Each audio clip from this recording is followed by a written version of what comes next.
দুনিয়ায় যে পরীক্ষা দিয়েছিলাম, এই পরীক্ষায় যদি কেউ একবার ফেল করে আর একবার পরীক্ষা দিয়ে পাশ করার সুযোগ আছে, আরো একবার যদি ফেল করে আবার পরীক্ষা দিয়ে পাশ করার সুযোগ আছে। 10 বার পরীক্ষা দিবেন, 10 বার ফেল করবেন, 100 বার পরীক্ষা দিবেন, 100 বার ফেল করবেন, তারপরেও আবার পরীক্ষা দেওয়ার সুযোগ আছে। কিন্তু কিয়ামতের ময়দানে যদি কোনো মানুষ তার জীবনের পরীক্ষায় যদি ফেল করে, দ্বিতীয়বার পরীক্ষা দিয়া পাশ করার আর কোনো সুযোগ নাই। এই পৃথিবীতে জজ কোর্টে কেউ হেরে গেল, হাইকোর্টে আপিল করার সুযোগ আছে।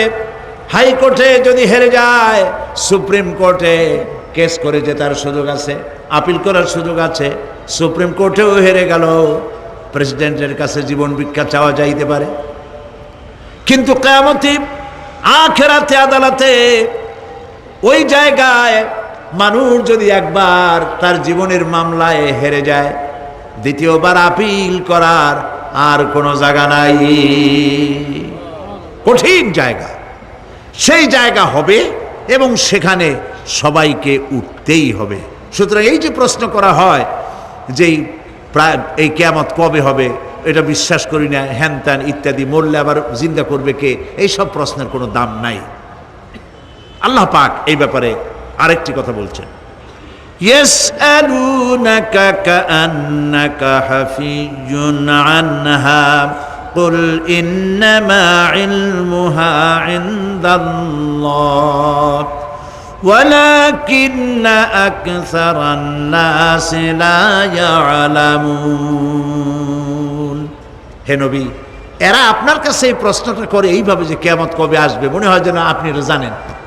এই ইলম কিয়ামত কবে হবে মনে হয় যেন আপনি এটা জানেন, সেই জন্য তারা এই প্রশ্নটা করছে। আসলে কুল ইন্নামা ইলমুহা ইনদাল্লাহ, কিয়ামত কবে হবে এটা কে জানেন? ওয়ালাকিন্না আকসারান নাসি লা ইয়ালামুন, অবশ্যই অধিকাংশ মানুষেরা এটা জানে না। কিয়ামত কবে হবে এটা একমাত্র আল্লাহ পাক জানেন।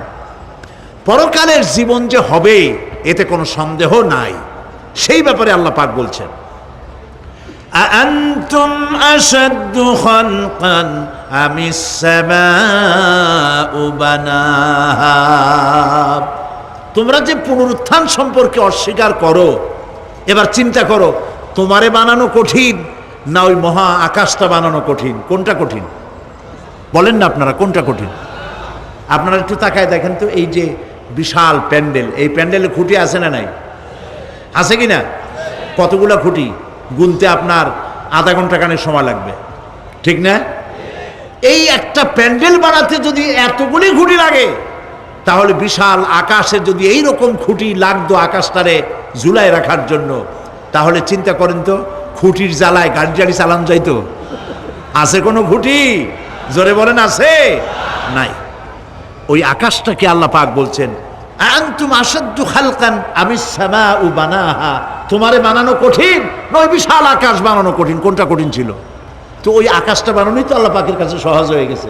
তাহলে তোমারে একবার বানাইয়া যে একবার বানাতে পেরেছেন তিনি আবার চিন্তা করতে পারবেন না, এই চিন্তা কেন করো?